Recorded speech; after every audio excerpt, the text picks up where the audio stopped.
आतंकवादी मारे गए, आपको इसका भी आनंद नहीं है?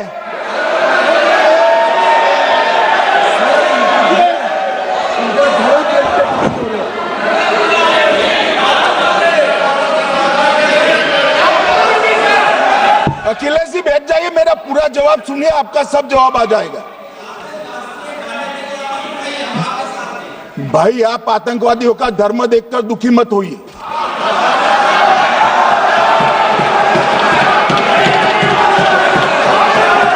अखिलेश बैठ जाइए यार।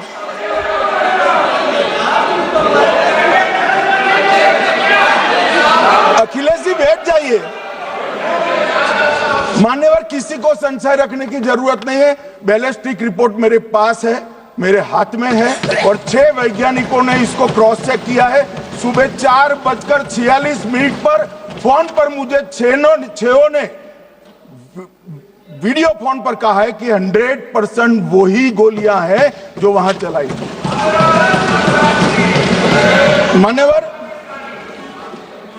ये हमारे देश की सेना, सीआरपीएफ और जम्मू कश्मीर पुलिस, ये तीनों का एक साझा बहुत बड़ा कामयाबी है, जिस पर 140 करोड़ को नाज होना चाहिए, देश की जनता को नाज।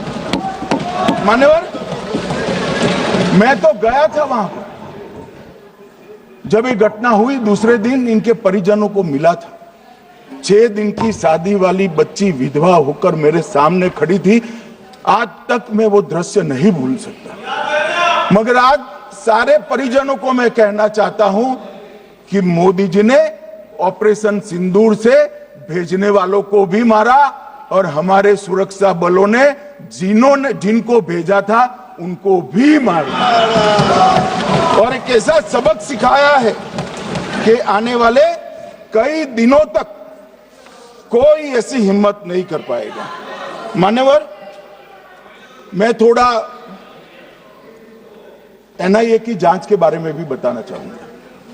मान्यवर, जिस दिन लश्कर-ए-तोयबा ने और इसके आउटफिट टीआरएफ ने इसकी जिम्मेदारी ली, उसी दिन हमने तय कर लिया था कि ये जांच एनआईए को सौंप दी जाएगी, क्योंकि एनआईए आतंकवाद के केसों की जांच के लिए, वैज्ञानिक तरीके से जांच करने के लिए और सजा कराने के लिए महारत हासिल की हुई विश्व मान्य एजेंसी है, जिसका सजा कराने का दर 96% से ज्यादा है। मान्यवर, हमने तुरंत ही इसकी जांच एनआईए को दे दी। हमने पूरी व्यवस्था की। सेना, बीएसएफ, सीआरपीएफ और जम्मू कश्मीर पुलिस ने कि लोग देश छोड़कर भाग न जाए। और मान्यवर, इसकी जांच की शुरुआत हुई। एक थकाने वाली बहुत लंबी जांच हुई है। जांच के दौरान मृतक के परिजन जो साथ में थे, उनको सभी को चर्चा किए गया। पर्यटकों, खच्चर वालों, पोनी वालों, फोटोग्राफर,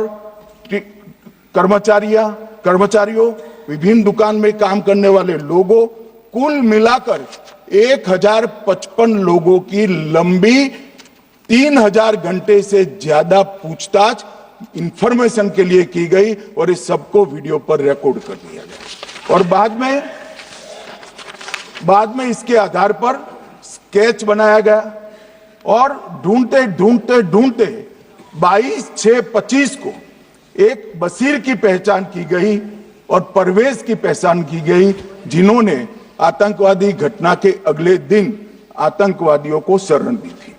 उनको अपने ढोक में रखा था। वो दोनों को गिरफ्तार कर लिया गया। अब वो हमारी कस्टडी में है। दोनों गिरफ्तार अपराधियों ने खुलासा किया कि 21/4/25 की रात को 8 बजे 3 आतंकवादी बेसरन से लगभग 2 किलोमीटर दूर स्थित परवेज ढोक में आए थे। आतंकवादियों के पास AK-47 और M9 कार्बाइन थी। जो 2 आतंकवादियों ने काली पोशाक पहनी थी और एक ने छद्म वेश किया था।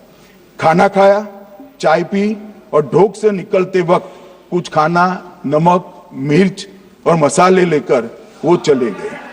मान्यवर, उस वक्त हमने जिन खोखों को रिकवर किया था, इसको हमने चंडीगढ़ एफएसएल में टेस्टिंग के लिए भेज दिया। और जब चंडीगढ़ एफएसएल में टेस्टिंग के लिए भेजा गया तो वही राइफल से एप्को आतंकी हमला हुआ था, वो भी निश्चित हुआ। तो आज इसके साथ साथ दूसरे एप्को आतंकी हत्या को अंजाम देने वाले आतंकियों का भी इसके साथ ही समाप्ति हुई है, उनको मार दिया गया है मान्यवर।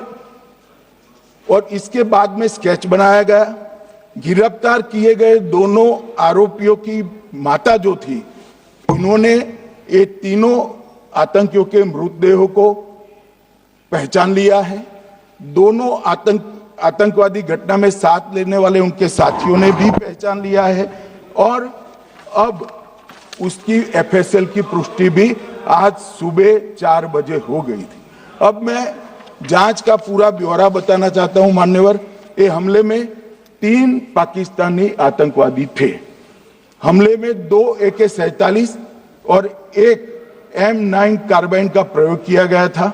और अब जो पकड़े गए हैं, इसके सुलेमान के कारण एप्को का मामला भी आज रिजॉल्व हो रहा है। और आतंकवादियों को पनाह देने वाले 2 स्थानीय लोगों को भी इस केस में पकड़ लिया गया है। अब मान्यवर, कल पूछते थे कहां से आए, कहां गए, किसकी जिम्मेदारी है। भाई जिम्मेदारी हमारी ही है, हम सरकार में हैं, हमारी ही जिम्मेदारी। मगर मैं पूछता हूं, जब आप सरकार में थे तब क्या क्या हुआ था, इसकी जिम्मेदारी किसकी थी और क्यों निर्वहन नहीं किया, वो भी बाद में पूछूंगा। जरा धीरज से सुनना। मगर मान्यवर, मुझे एक बड़ा दुख हुआ। कल इस देश के पूर्व गृह मंत्री चिदंबरम जी ने सवाल उठाया कि क्या प्रूफ है कि ये आतंकवादी पाकिस्तान से आए। और मान्यवर, कब उठाया? जब संसद में चर्चा होने वाली थी। क्या कहना चाहते हैं चिदंबरम साहब? किसको बचाना चाहते हैं? पाकिस्तान को बचाकर आपको क्या मिलेगा? वो ये कह रहे हैं कि और क्या है, मत जवाब दो।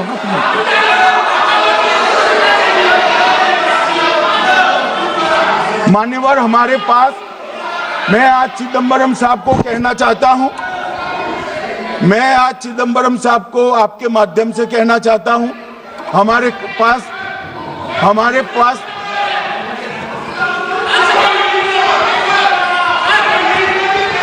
मान्यवर, हमारे पास प्रूफ है, वो भी मैं सदन के सामने रखना चाहता हूं कि तीनों पाकिस्तानी थे। 3 में से 2 के पाकिस्तान के वोटर नंबर भी आज हमारे पास उपलब्ध है। मान्यवर, ये राइफलें हैं, ये राइफलें भी हमारे पास उपलब्ध है। इनके पास से जो चॉकलेटें मिली हैं, वो चॉकलेटें ढोक में से मिली, वो भी पाकिस्तान की बनाई हुई चॉकलेट है।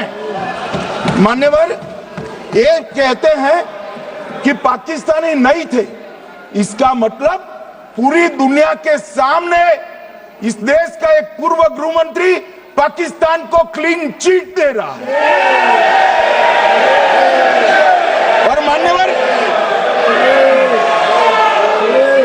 और मान्यवर, वो पाकिस्तानी आतंकवादी नहीं थे ऐसा बोलकर श्री चिदंबरम, अगर पाकिस्तानी आतंकवादी नहीं थे तो पाकिस्तान पर हमला क्यों किया, वो भी सवाल खड़ा कर रहे हैं। मान्यवर, आज पूरी दुनिया में हमारे संसद सदस्य गए थे, स्वीकारा था कि हमला पाकिस्तान ने किया है। और इस देश का गृह मंत्री जो कांग्रेस पार्टी से आता है, वो कहता है कि क्या सबूत है। अरे मुझसे मांगते, मैं दे देता। टीवी से मांगते हैं, पूरी दुनिया के सामने उजागर करते हैं, सब सुबह खड़ा करते हैं। पाकिस्तान को बचाने का इनका ये षड्यंत्र आज 130 करोड़ लोग जान रहे हैं बच नहीं पाओगे, आप लोग बच नहीं पाओगे। मान्यवर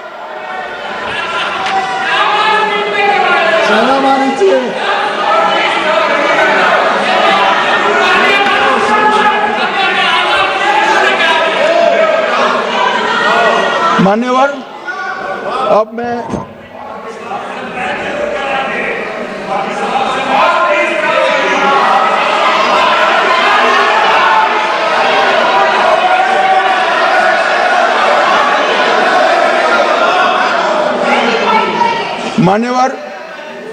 अब मैं पहलगांव आतंकी हमला और ऑपरेशन सिंदूर,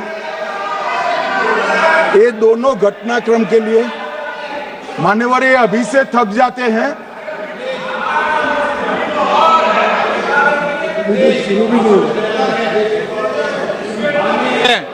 प्लीज बैठिए।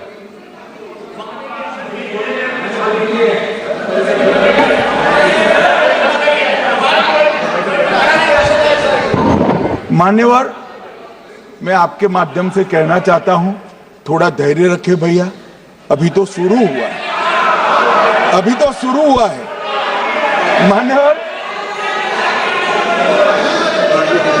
मैं पहलगांव आतंकी हमला और ऑपरेशन सिंदूर के बारे में पूरा घटनाक्रम बताना चाहता हूं। कल ढेर सारे सवाल उठाए। वैसे तो मुझे लगता था कि कल रक्षा मंत्री जी के भाषण के बाद शायद कांग्रेस पार्टी सपोर्ट में भाषण देना शुरू करेगी और अगर थोड़ी बहुत जनता की इच्छा की परख होती तो वो ही करते, मगर नहीं करा, क्योंकि रक्षा मंत्री जी ने बहुत बारीकी से ऑपरेशन सिंदूर की सफलता, इसकी जरूरियात, इसकी प्रासंगिकता और इसके परिणाम, इसके बारे में बहुत अच्छे तरीके से सदन के माध्यम से पूरी देश की जनता के सामने रखा जाए। मगर फिर भी उन्होंने बहुत सारे सवाल किए। अब सवाल किए हैं तो मुझे जवाब देना भी पड़ेगा, उनको सुनना भी पड़ेगा। मान्यवर, मैं पूरा घटनाक्रम बताना चाहता हूं। मान्यवर, 22 अप्रैल को पहलगांव में आतंकवादी हमला हुआ। इसमें 26 लोग मारे गए, 25 भारतीय और 1 नेपाली नागरिक। हमने उसी वक्त मैं श्रीनगर जाने के लिए निकल गया। रात को ही सुरक्षा बलों की मीटिंग कर ये भाग न पाए इसकी व्यवस्था की। माननीय मोदी जी ने 23 और 30 अप्रैल को सीसीएस की मीटिंग चेयर की। ये कह रहे हैं, मैं आज बताना चाहता हूं कि सीसीएस की 23 अप्रैल की मीटिंग में क्या हुआ। सबसे पहला कांग्रेस पार्टी का ब्लंडर था सिंधु जल संधि, इसको स्थगित करने का काम नरेंद्र मोदी जी ने। हमने अटारी के माध्यम से एकीकृत जांच चौकी जो चलती थी उसको बंद कर दिया। पाकिस्तानी नागरिकों के सार्क वीजा को सस्पेंड कर सभी को वापस पाकिस्तान भेजने का काम किया। पाकिस्तान स्थित उच्चायोग ने रक्षा, सैन्य, नौसेना के सलाहकारों को अवांछनीय व्यक्ति घोषित किया, संख्या को 55 से घटाकर 30 किया और सीसीएस ने ये संकल्प लिया कि जहां पर भी ये आतंकवादी छुपे हैं उनको और उनकी ट्रेनिंग करने वाले अड्डों को सेना, पुलिस, सीआरपीएफ, बीएसएफ उचित जवाब देगी। मान्यवर, जिस तारीख को ये हुआ उसी दिन ये निर्णय हो चुका। मान्यवर, इसके बाद में कल गोगाई जी कहते थे मोदी जी 24 को पहलगाम जाने की जगह बिहार गए। सुनो यार। मान्यवर, मोदी जी जब ये पहलगाम घटना हुई यहां नहीं थे, विदेश में थे।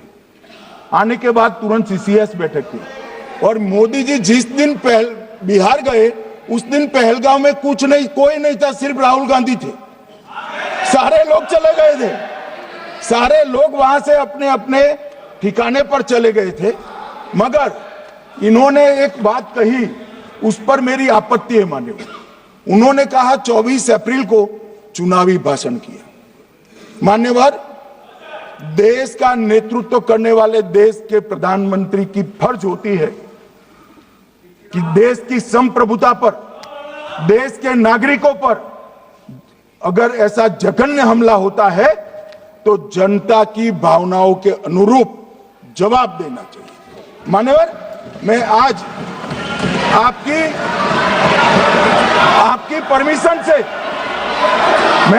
परमिशन से मोदी जी के बिहार भाषण के कुछ अंश पढ़ना चाहता हूं। कोट अनकोट है। 22 अप्रैल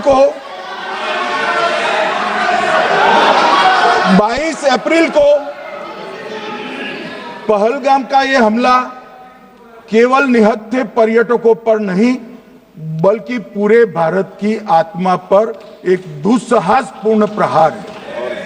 आतंकवाद के प्रति दृढ़ और कड़ा रुख, आतंकियों और इसके हमले की साजिश रखने वालों की कल्पना से भी बढ़कर उनको सजा दी जाए। मान्यवर, महत्वपूर्ण है आतंकियों और इसकी साजिश रचने वाले दोनों को, आतंकियों की बची खुची जमीन भी मिट्टी में मिलाने का समय आ गया है। 140 करोड़ भारतीय इस बात के लिए एकजुट है कि आतंक के आकाओं की कमर तोड़ दी जाएगी। भारत हरेक आतंकवादी और उनके समर्थकों की पहचान करेगा, उनका पता लगाएगा और उन्हें दंडित करेगा। आतंकवाद कभी भी भारत की आत्मा नहीं तोड़ पाएगा। न्याय सुनिश्चित करने का मैं हर संभव प्रयास करूंगा। अनकोट। अब इसमें किसी को चुनावी भाषण दिखाई पड़ता है तो उसकी समझ शक्ति पर बहुत सारे सवालिया निशान लग जाते हैं। ये चुनावी भाषण नहीं है, आतंकवाद के खिलाफ लड़ने का 140 करोड़ भारतीयों का प्रतिघोष है जो मोदी जी ने वहां दिया। इनको चुनावी भाषण दिखाई पड़ता है। जैसे चश्मे होते हैं ऐसी ही दृष्टि होती है। मान्यवर, इसके बाद 30 अप्रैल को मान्यवर 30 अप्रैल को सीसीएस की बैठक हुई, पहले 23 को हुई थी। उसमें सशस्त्र बलों को पूर्ण ऑपरेशन की फ्रीडम दे दी गई। प्रधानमंत्री मोदी जी ने सीसीएस की उपस्थिति में रक्षा मंत्री, एनएसए और सेनाओं के प्रमुख के साथ बैठकर पूर्ण ऑपरेशनल फ्रीडम देने का काम किया और इसके बाद ये ऑपरेशन सिंदूर हुआ। मान्यवर, ऑपरेशन सिंदूर 7 मई को रात को 1:04 से 4 मिनट से 1:24 तक चला। उसमें पाकिस्तान के 9 आतंकी ठिकानों को ध्वस्त कर दिया और पूरी दुनिया ने इसके दृश्य देखे। साहब, इससे बड़ा संयमित हमला नहीं हो सकता। आजकल दुनिया में युद्ध चल रहे हैं, हम देख रहे हैं, बच्चे मर रहे हैं, महिलाएं मर रही, निर्दोष मर रहे। हमने 9 आतंकी अड्डों को समाप्त किया, परंतु एक भी सिविलियन नहीं मारा गया, केवल और केवल आतंकी मारे स्थान थे।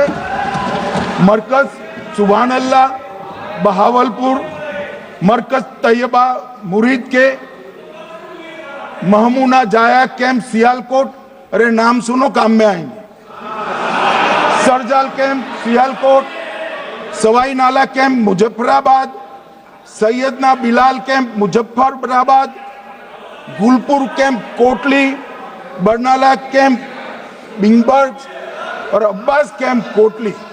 मान्यवर, सर्जिकल स्ट्राइक और एयर स्ट्राइक में हमने पाक ऑक्यूपाई कश्मीर में ही हमला किया, एक प्रकार से भारत के हिस्से पर ही हमला किया। पाक ऑक्यूपाई कश्मीर हमारा ही है, तो हमने तो हमारे हिस्से में हमला किया, मगर इस बार 100 किलोमीटर अंदर घुसकर पाकिस्तान की भूमि पर आतंकवादियों को